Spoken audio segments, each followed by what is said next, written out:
say that, darling. That's fake news. Well, why would I the don't go to Department of war. Defense? Listen, be quiet. Listen. You don't listen. You never listen. That's why you're second rate. We're not going to war. We're going to clean up our cities. We're going to clean them up so they don't kill 5 people every weekend. That's not war. That's common sense. Did you guys hear that? Mm-hmm. So she says, "Are you going to go to war with Chicago?" Like, oh my gosh, seriously. And he tells her, "Be quiet. Listen, you're fake news. That's why nobody listens to you. Blah blah blah. We're going to clean up our cities. We're going to clean up our streets. It's not war. It's common sense." I mean, it is, but you know, the media has to frame it a certain way. And then on top of that, then all of these clips started going viral of like gang members and people like YNs in Chicago basically threatening Trump about sending in the National Guard. I'll play a little bit of those real quick. Trump, do not send the National Guard to Chicago, gang. Do not, I repeat, do not do it. We are a different fucking breed out here, nigga. We are not Los Angeles. Nigga, we are not Washington, D.C. Nigga, this is Chicago, nigga. Them niggas go fight back. I'm telling you, them niggas go fight back, gang. Whatever, I don't give a fuck what you talking about. Them young niggas got switches, gang. They not going for that shit, bro. I know a bunch of y'all finna say, oh, it's the National Guard. They can't do anything about it. They must go in Chicago. Nigga, do y'all know that it's more bad people than good people, bro? There are over 100,000 gangs in Chicago by the city by itself, gang. So threatening Trump not to send the National Guard. Here's another video along the same lines. Man, Trump talking about something. Chicago about to find out why it's called the Department of War. Nigga, you about to find out why it's called Direct. The fuck? Goofy ass nigga? We ain't scared of this shit. Now there's that guy. Another escort? So he basically went on to talk about how, you know, there's too many gangs and, you know, people got guns out there. I don't think these people understand what they're saying or how this would actually work. And where was all this tough talk when the migrants were taking over their building? Right. Or taking all the resources. The Tren de Aragua, they wasn't out there having shootouts with them. So yeah, these guys can't even settle beefs between each other. They think they're gonna take on the US government, the federal government. Like, come on, man. Come on.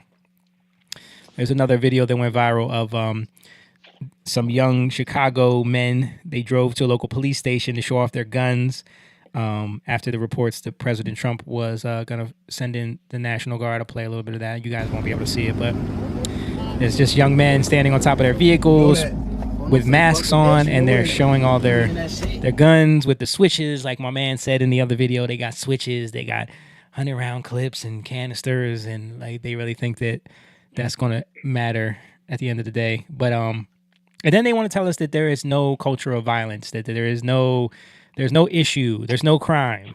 But they're literally saying, don't come to Chicago because there's so much crime that they're going to fight back. Like, which one is it? And what this is too is, to me, they're being incited. I don't think that these guys are necessarily sitting there watching the news with bated breath. I think this is an era of incitement where they see something, they hear it, and they decide to go make a post because we're in the era after COVID. It's the era of like incitement. Go do what you want and come here and see what happens. Yeah, you know, this kind of tough talk. Well, you know they haven't seen any real repercussions. There haven't been like a lot of these guys. They'll get locked up, but they're getting let right out. Like a lot of these guys, like they look at what happened during COVID and the George Floyd protests. They burnt down so many buildings. They caused so much damage, and nothing was done. I mean, people were pointing out that if Trump does, the main reason why Brandon Johnson is so against Trump going into Chicago is because if they go in and actually clean up the crime in the city, Chicago stands to lose $800 million in federal funding for crime. You know what I mean? Like, this is how much money they make off of there being a lot of crime in the city. There's $800 million at stake here. So they need the crime to continue. So like you said, James, they need to incite these gang members to go out and be more violent so that they can continue to rake in and actually ask for more funding from the government to combat crime, which they never end up doing. They just waste that money. So what you're saying is that governments are not built to stop anything. They just want to grow. Exactly. In funding. They just want to grow in increasing what they're getting paid. And they forget that the whole point of government is to serve the people. It's a service, and we don't look at it like that anymore. Exactly. No, and part of it too. I read this a little while back, maybe about 2 months ago, The New York Police Department, the chief, police chief, and a couple other high-ranking officers were being investigated for massive overtime. I'm talking over $100,000 extra in overtime. Yeah. So we ask ourselves, why is it that the police? Because there are good cops. There are plenty of good cops that want to put a stop to this. Mm-hmm. But the blue veil and the brotherhood, the fraternal order, is shut your mouth and take the overtime. Right? Right. You're not actually going to be doing any arrests. You're just going to take the overtime. You're just going to be a police presence. And this officer said he did an interview. His face was blocked out. And he said, "Listen, we want to put a stop." This is from New York, by the way, which is very similar to Chicago. He was saying, "We want to put a stop to this." He's like, "But a lot of the officers are told to shut up the overtime because you're going to make 40, 50, and $100,000 in overtime because you're just standing there. You're just police presence. Yeah. Imagine the four of us. Imagine the four of us standing around all night in our thing. We're not doing anything. We're just standing there talking, drinking coffee. If we get a call, we go. If we may not go. So there's the police, the policing itself. All of that has to change because it's just turned into a big overtime. And if you speak up, you get fired like that guy. You know what I'm saying? Or you get shunned, you get blackballed in the You get system. shunned. Yes, you get shunned. Yeah. They look at you as a pariah amongst the Yep. brotherhood, and then you can no one wants to deal with you anymore. And that's how you keep the police under control. Exactly. One of the smartest members of Congress wants to explain to us exactly kind of what you're saying here, James, about the role of policing, and she is going to break this down. I'll just play it real quick. I want to be clear that law enforcement isn't to prevent crime. Law Yeah, enforcement solves crime. Okay, that is what they are supposed to do. They are supposed to solve crimes, not necessarily prevent them from happening per se. Yeah. So you heard that there from a sitting member of Congress. As she was speaking, she realized what she was saying. Yeah, you saw it in her face, right? You saw it per se. They're not supposed to prevent crime. They're supposed to solve crime. I think she's thinking of detectives. So the cops just patrolling, so why do they do patrolling? Right. Bro, I'm telling you, it's massive. The amount of money, the massive overtime that these guys are collecting. And you see, that language he's saying is letting anybody who feels like they want to come complain. I'm talking about the police officers now. Like you said, Jamie, they're going to be shunned and they're going to be a pariah. Yeah. Because they're actually good cops and good detectives that actually do want to put a stop to this, right? But they're not allowed to. They're up against a machine. They're up against a machine. If you don't have the governor, if you don't have if you don't have the governor, the mayor on your side, look at Florida. There's a sheriff down there. He's telling people, go ahead and try it if you want to. Yeah. You're not going to get away with it. You know what I mean? Yeah. But over here, like I said, imagine you're a cop. Let's say you're making 50, 60,000, and you're told shut up and play, and you'll make 80,000 extra in overtime. What are you going to do? Yeah. Yeah. So now your take home salary is $150,000. You're going to shut up. You're just going to put on your bulletproof vest, walk around, stand around, talk to each other. You're not doing anything. Yeah, and but that's why it gets to the point where it is now, and this is why Trump is trying to come in and now have to solve the problem in a different way, because these people don't want to solve crime. They want to get this federal funding. They have to show a certain amount of crime to be able to justify the numbers that they're bringing in. So they need it to seem like an insurmountable problem. We need more policing. We need more funding. Right. We need more support from the federal government. That's the only way to solve this. So it's like to me it sounds like the homeless crisis over exactly. It's big money. Bro. Yep. It's big. The only thing that they could, I don't know how they could do it, but like the people who are making videos threatening the government, if they should get arrested, they should 100% be found and arrested.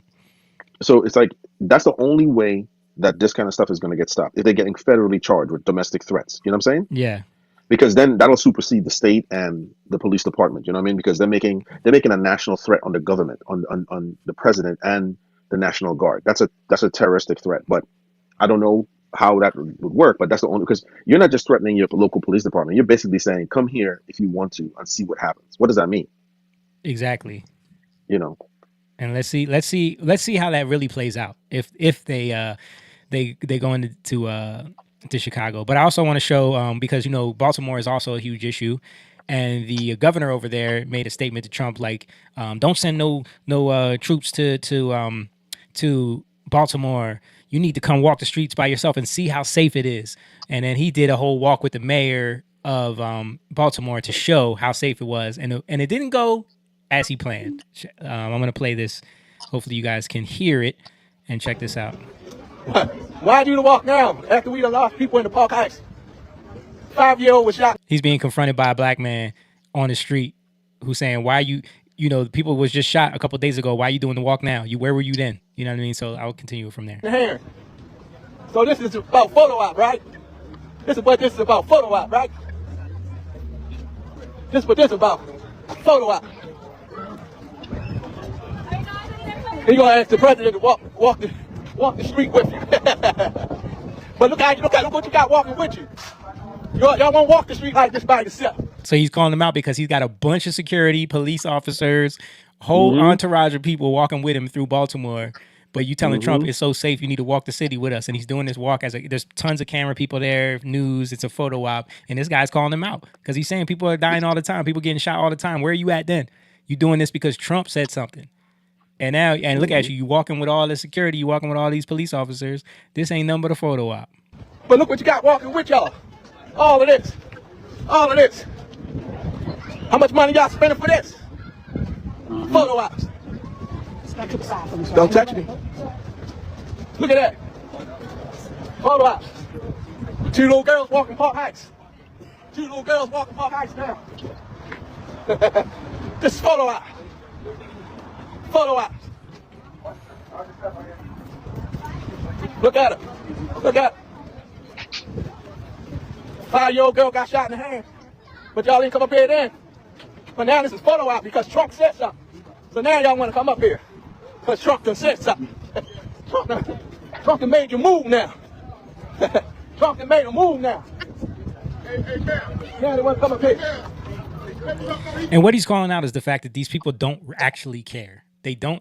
They only need to score political points. They're using this as a photo op so that they can get visibility. Because this guy is a governor now, but he probably wants to run for Senate. He probably wants to eventually run for president. So they need these little moments to create visibility, to make a name for themselves, to show this is what we're doing to combat Trump. But they don't really care and show up on the day-to-day when there's all these issues, people getting killed, shot. He said a 5-year-old girl got shot in the hand.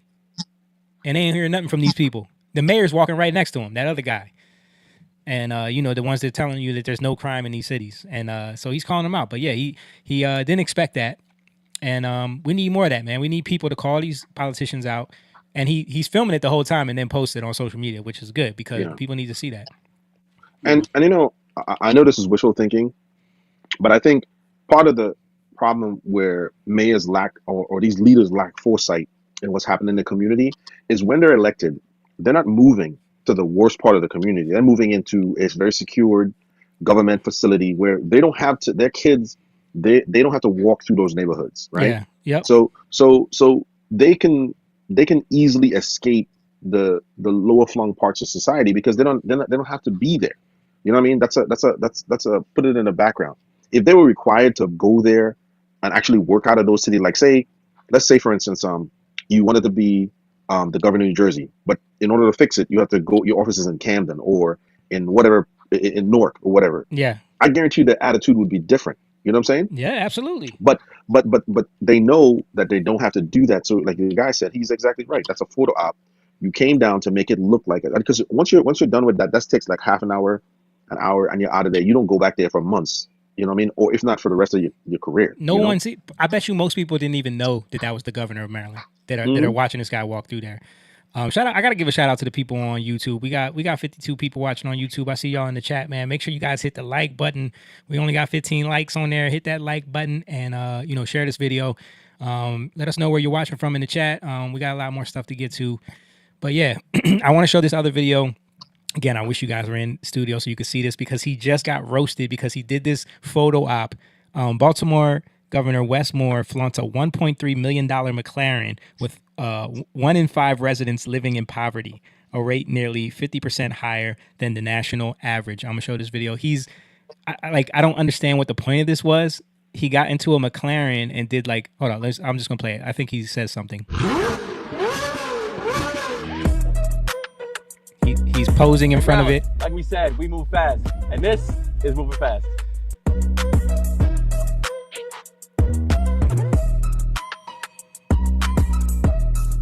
In Maryland, we move fast. And he's sitting there driving around He in did the McLaren. the rap thing. Yeah, he did. He was posed up in front of it doing this. The thing is And- nice. I think it's nice though. yeah, it James, is. James. Oh yeah, I'm looking at it. Yeah, it's nice. Hmm.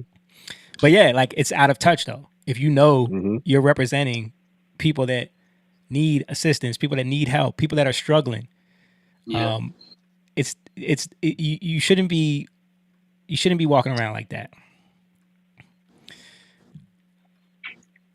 Speaking of Maryland, did you guys see Don Lemon going around Baltimore talking about the troops? I saw that. You saw that, right? Let me see. I think I got a video of it.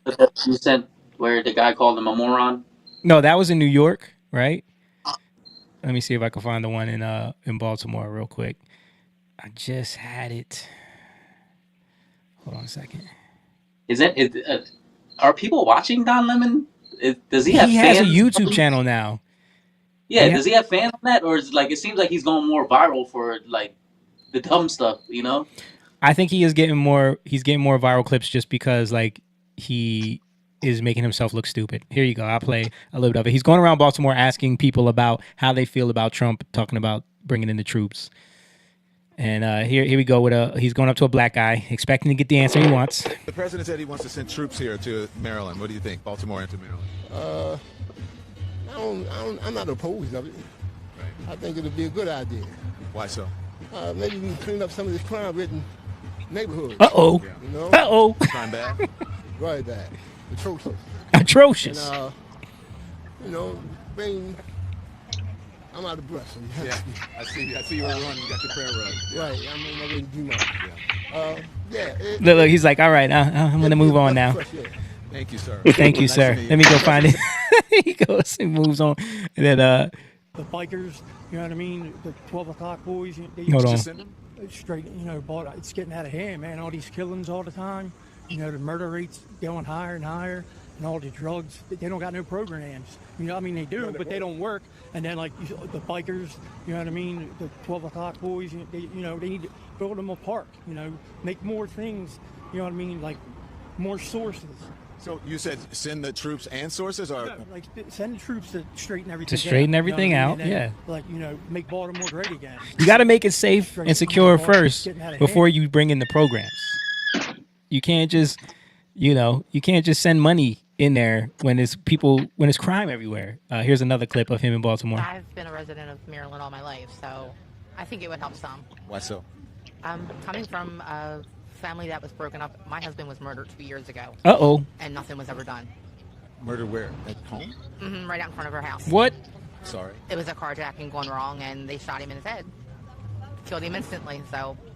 But again, our lovely mayor didn't do nothing. Did they ever find the perpetrator? Nope.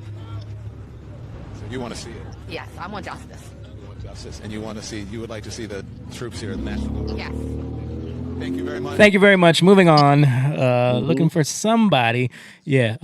And he didn't get what he expected. He's walking out there thinking that everyone's gonna see. Don Lemon has been in his elitist bubble for so long that it's actually funny to see these clips. Like James, you sent us that clip of him going into New York and trying to talk to people, and that dude calling him out for being an idiot. He's not used to being hit with reality. He's used to being in his bubble or just being around people that praise him, that watched CNN faithfully every day. He was a breath of fresh air to them, a gay black man who is giving them the news and talking bad about Trump, and that's all they cared about. Now he's out there and trying to hit the streets, which I give him props for. I give him props for going out there and trying to revive his career by actually speaking to people on the street. But he's getting huge doses of reality by people that are telling him what he didn't think he would hear. Go ahead, James. Right. No, I was gonna say, yeah, okay. Congratulations to him for grabbing a camera and going on the streets. But I think what he's looking for is this. He, like most liberals, is hoping that lightning strikes twice, which is the anti-Trump rhetoric. So he's hoping that people are going to be fired up and ready to give him the talking points against Trump. That he's trying to ask. Because even though he's asking, he's sort of like implying, are they okay with the troops? Mm-hmm. He's not talking about the condition of their life. Right. He's just talking about the troops are coming. He doesn't care about the conditions or what they're dealing with day to day, that they would even require the troops.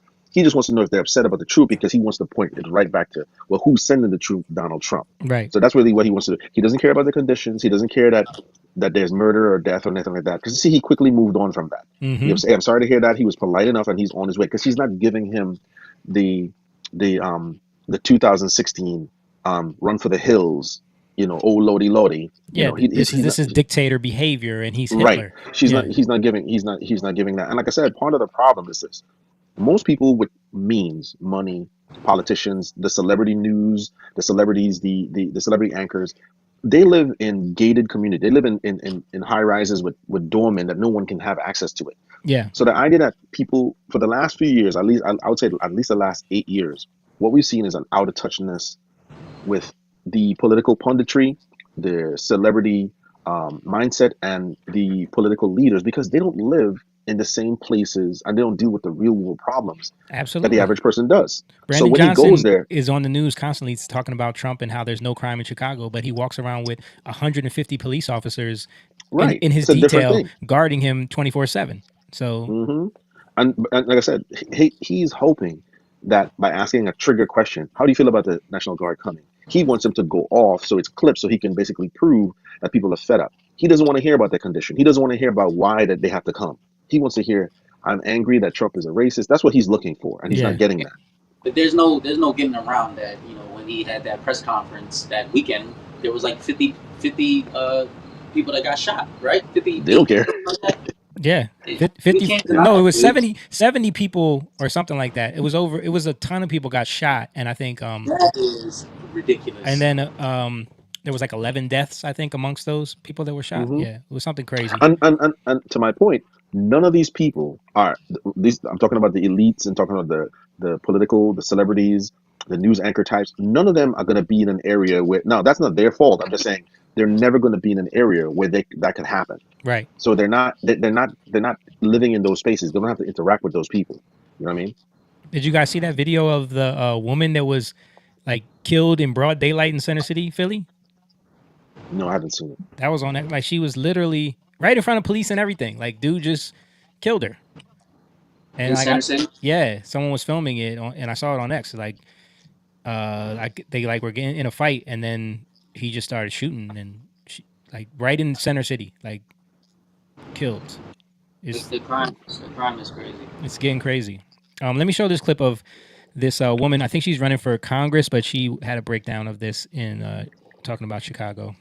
It's the yuppie white women in Chicago. This is right along. This is right along with what you were saying, James. About Trump being fascist, yet they keep themselves carefully, safely tucked away in Lincoln Park. Come to Woodlawn, and not the Q part. No, go past 63rd. Come to Auburn Gresham, Chatham, Inglewood. Get on your scooter there.